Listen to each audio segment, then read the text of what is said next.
2024কে সামনে রেখে ক্ষমতায় আসার জন্য বিজেপি কিন্তু চারিদিকে ইডি সিবিআই ইত্যাদি লাগিয়ে দিয়েছে বিরোধী দলগুলোকে দমন করার জন্য, এমনকি ভয় দেখিয়ে নিজের দলে টানার। কিন্তু তারপরেও 24-এ কী অবস্থা হতে চলেছে বিজেপির, এই নিয়ে একটি গুরুত্বপূর্ণ রিপোর্ট আপনাদের দেখাবো। ভিডিওটি সম্পূর্ণ দেখুন এবং অবশ্যই কমেন্ট করবেন, আর আমার চ্যানেল বং নিউজ লাইভ অবশ্যই সাবস্ক্রাইব করবেন। এবং একই সাথে বামপন্থী বন্ধুদের বলবো একটু চোখ কান খোলা রাখুন, কারণ আগামী দিনে 24-এর পরে সিপিএমও থাকবে না, টিএমসি থাকবে না, কোনো আঞ্চলিক বিজেপি বিরোধী দল একদমই থাকবে না, মুছে যাবে। ফলে কর্মকাণ্ড চরিত্র ঠিক করুন। এবং চোর তো ধরা হচ্ছেই, অসুবিধা নেই, কিন্তু যাদের ইস্যুকে কেন্দ্র করে আপনারা এই চোর ধরো জেল ভরো স্লোগানটা দিয়েছিলেন, সেই চাকরি প্রার্থীদের নিয়ে ছেলেখেলা করবেন, কারণ আপনাদের নেতাদের সাম্প্রতিক কথাবার্তা সেদিকে যাচ্ছে না। আপনারা বিজেপির মতো সেই নোংরা রাজনীতির তালে তাল মেলাচ্ছেন, যার সুবিধা একমাত্র বিজেপি তুলতে পেরেছিল আগেও, ভবিষ্যতেও তুলবে।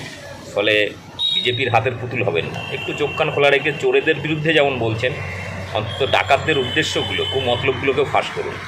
দেখুন ভিডিওটি এবং ভাবুন 24-এ কী হতে যাচ্ছে। যদি 1:1 লড়াই হয় তাহলে কিন্তু সম্ভব বিজেপিকে হারানো। মমতা ব্যানার্জি এখন চাপে পড়ে মহাজোটের সিদ্ধান্ত থেকে সরে এসেছেন, কিন্তু সেটাও কিন্তু আগামী দিনে এই তৃণমূলের কাছে, মমতা ব্যানার্জির কাছে সব থেকে দুর্দিন ঘনিয়ে আসবে। সেটা টিএমসির যারা সমর্থক আছেন তাদেরকে বলবো ভাবনা চিন্তা করুন।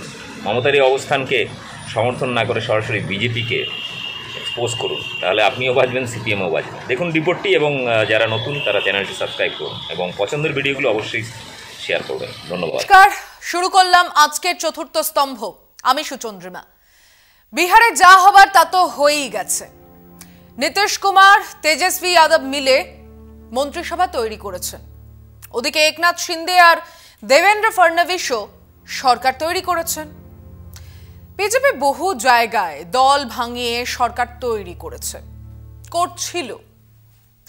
দল ভাঙিয়ে সরকার পাল্টে দেবার একচ্ছত্র অধিকার বিজেপিরই আছে, এরকমটাই মনে হচ্ছিল। ঠিক সেই সময় বিহারে পাসা পালট, এ নিয়ে আগেও আলোচনা করেছি। আজ দুটো অন্য দৃষ্টিকোণ তুলে ধরার চেষ্টা করছি। বিজেপির সরকার ভাঙার 3টে উদাহরণ সামনে রাখি: মধ্যপ্রদেশ, কর্ণাটক আর রাজস্থান। ধরুন মধ্যপ্রদেশে কি হলো? জ্যোতিরাদিত্য সিন্ধিয়াকে বেশি গুরুত্ব দিল বিজেপি। নাখুশ সিন্ধিয়াকে মোদি মন্ত্রিসভাতে নেওয়া হলো, বদলে সিন্ধিয়ার অনুগামীরা মধ্যপ্রদেশে কংগ্রেসের সরকার থেকে বেরিয়ে বিজেপি সরকারকে সমর্থন করলেন। এই তো, এর ফলে নতুন কোন রাজনৈতিক ইকুয়েশন, কোন সামাজিক সমীকরণ তৈরি হলো না। যে কোনোদিন আবার সেকুলার, ধর্মনিরপেক্ষতা ইত্যাদি বলে সিন্ধিয়া আবার ফিরতে পারেন কংগ্রেসে। ইদানিং যাকে ঘর वापसी বলা হয়। কর্ণাটকের দিকে দেখুন, লিঙ্গায়ত নেতাকে ফিরিয়ে এনে লিঙ্গায়ত লবির সমর্থন নিয়ে কর্ণাটকের কংগ্রেস সরকার ভাঙা হলো। এমনকি বিজেপি নিজের দলের বিএস ইয়েদুরাপ্পাকে সরিয়ে বাসবরাজ বোম্মাইকে আনলো, কিন্তু সেও লিঙ্গায়ত। ইকুয়েশন পাল্টায়নি, কেবল লিঙ্গায়তদের সমর্থন। কাল যদি সেটা কংগ্রেসের দিকে যায়, পাল্টে যাবে সরকার। Political equation বদলায়নি। চলুন এবার মহারাষ্ট্রে। একদা স্বাভাবিক মিত্র গোঁড়া হিন্দুত্ববাদী শিবসেনাকে চটিয়েছিল বিজেপি। শিবসেনা চেয়েছিল 2.5 বছরের মুখ্যমন্ত্রিত্ব, বিজেপি রাজি হয়নি। এক বোঝাপড়া হয়েছিল শিবসেনা, কংগ্রেস, এনসিপির মধ্যে। রাজনৈতিক বোঝাপড়া নয়, ক্ষমতার বোঝাপড়া। সামাজিক ইকুয়েশন বদলায়নি, রাজনৈতিক সমীকরণও নয়। কাজে শিবসেনা ভাঙল। শিবসেনার যে অংশ বিজেপির সঙ্গে গেল, তারা কি প্রবল হিন্দুত্ববাদী? ঘন্টা। প্রত্যেক বিধায়ক বিনিময় মূল্য পেয়েছে, মুখ্যমন্ত্রিত্বের পদ পেয়েছে, শিবসেনার সঙ্গে গেছে। কিন্তু উল্টো দিকে এবার একটা একটা রাজনৈতিক সমীকরণ কিন্তু তৈরি হলো। শিবসেনার যে অংশ যতটুকুই হোক না কেন, যারা বিজেপির বিরোধিতায় থেকে গেল, তারা এবার বালা সাহেব ঠাকরের নামে ভোট চাইবে। বালা সাহেব ঠাকরের শিবসেনা হিন্দুত্বের চেয়েও বেশি মহারাষ্ট্র মারাঠা অস্তিত্ব নিয়েই চলেছে। কাজী উদ্ধব ঠাকরে সেই পথ ধরে চলার চেষ্টা করবে। তার সঙ্গে কংগ্রেস এবং এনসিপি মিলে এক রাজনৈতিক সামাজিক সমীকরণ তৈরি হবে, যা আগে ছিল না। ওদিকে বিহারের পালাবদল কিন্তু কেবল এক বোঝাপড়া নয়, এক প্রবল রাজনৈতিক সামাজিক সমীকরণ তৈরি করেছে। নীতিশ বিজেপি জোট খুব স্বাভাবিক জোট ছিল না।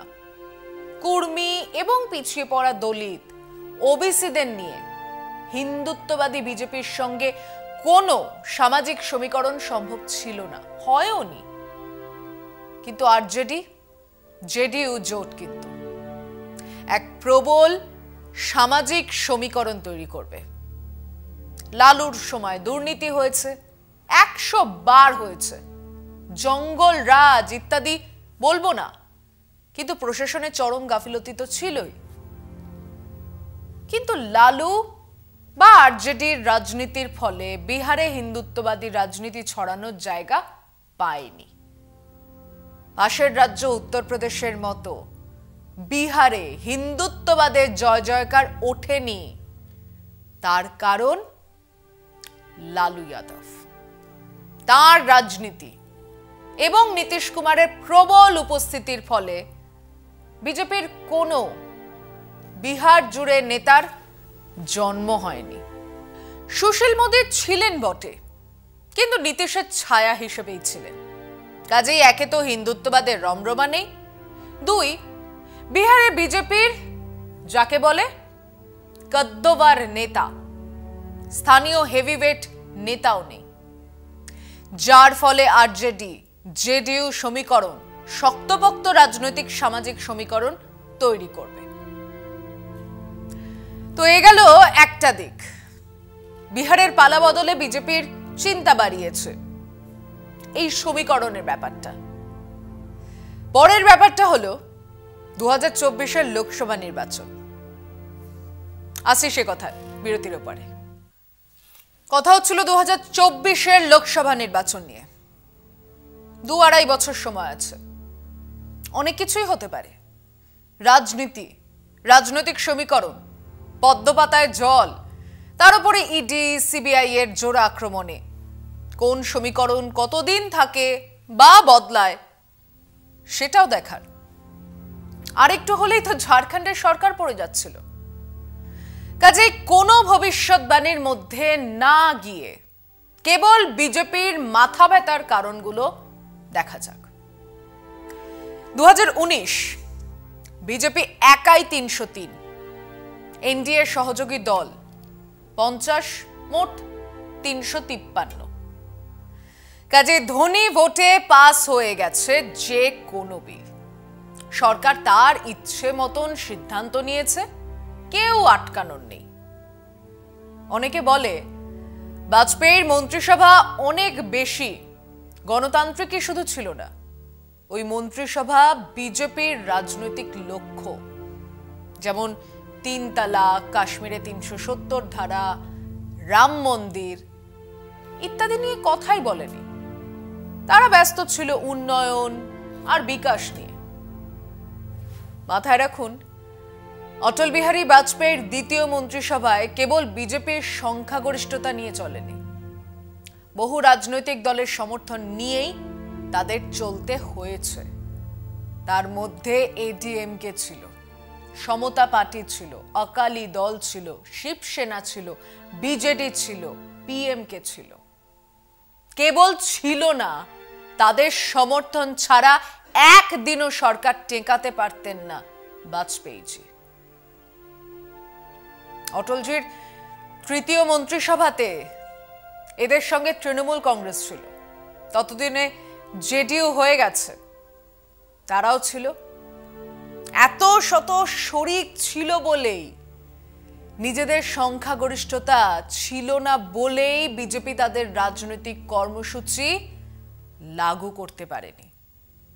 2014-তে সেই দায় অনেক কম ছিল, আর 2019-এ বিজেপি একাই 303। কাজেই একটা কথা মাথায় রাখুন, বিজেপির জেতাটাই লক্ষ্য নয়, বিজেপিকে একাই 543-এ 272 পেতেই হবে।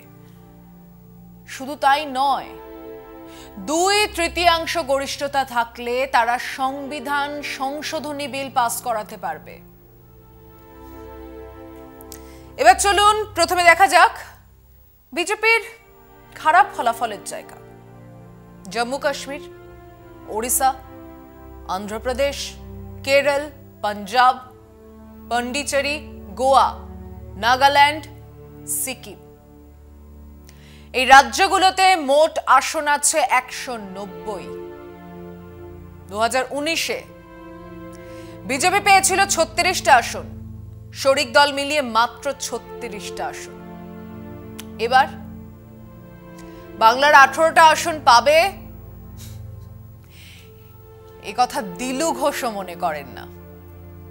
গোটা 5 পেলেই খুব খুশি হবে বিজেপি, সম্ভবত তাও পাবে না।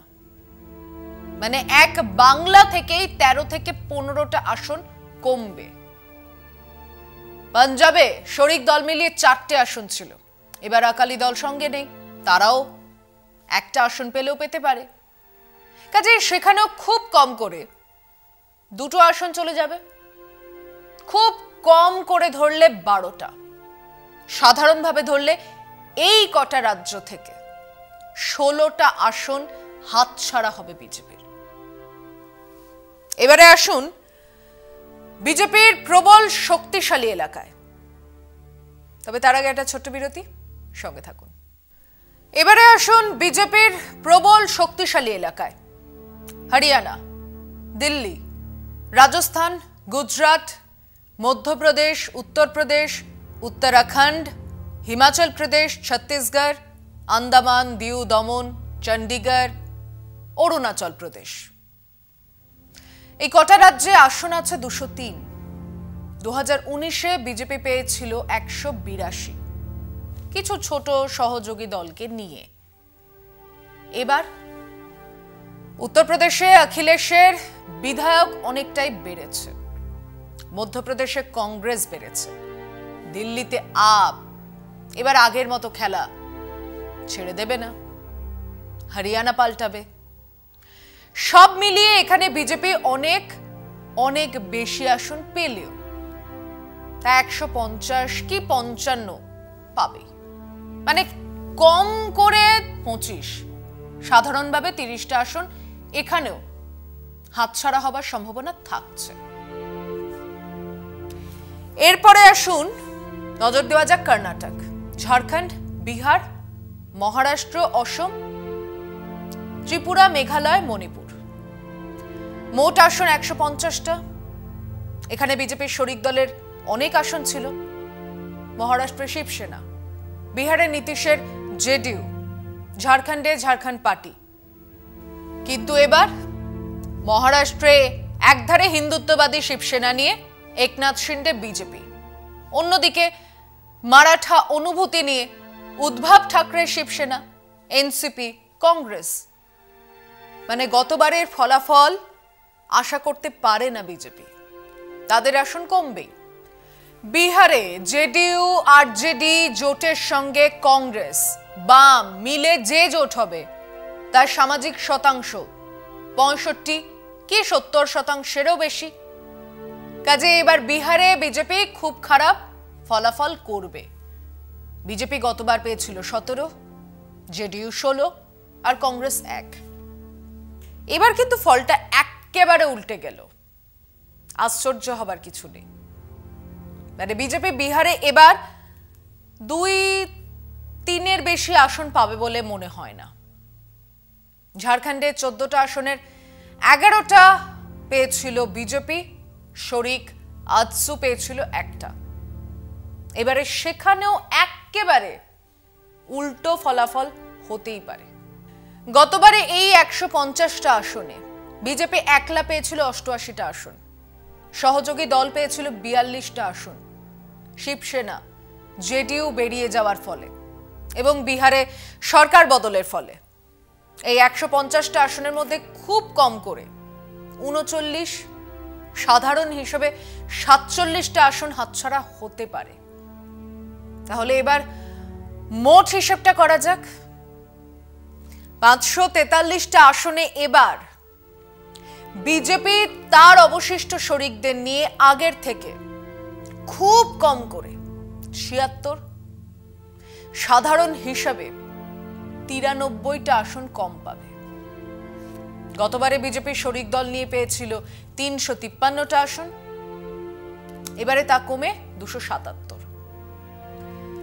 কংগ্রেস যদি একটু উঠে দাঁড়ায় তাহলে আরো কমে 260-এর ঠেকতে পারে। নিশ্চয়ই বলবেন ওইটুকু তো বিজেডি বা ওয়াইএসআর রেড্ডির সমর্থন বা ওই রকম আরোর সমর্থনেই জুটে যাবে। হ্যাঁ, ঠিকই। এই মুহূর্তের হিসেবেও 2024-এও বিজেপির সংখ্যাগরিষ্ঠতার সামান্য এধারে বা ওধারে থাকবে, কিন্তু সেই সংখ্যাগরিষ্ঠতা নিয়ে যা ইচ্ছে খুশি করার ক্ষমতা থাকবে না। 2 কি 3 কি 10 কি 12 জনের একটা দলের ইচ্ছে মেনে চলতে হবে মোদি শাহকে। অন্তত বিহারের পালা বদল এই মুহূর্তে সেই ইঙ্গিতই দিচ্ছে। আজ এ পর্যন্তই। ভালো থাকবেন, সুস্থ থাকবেন। শুভরাত্রি।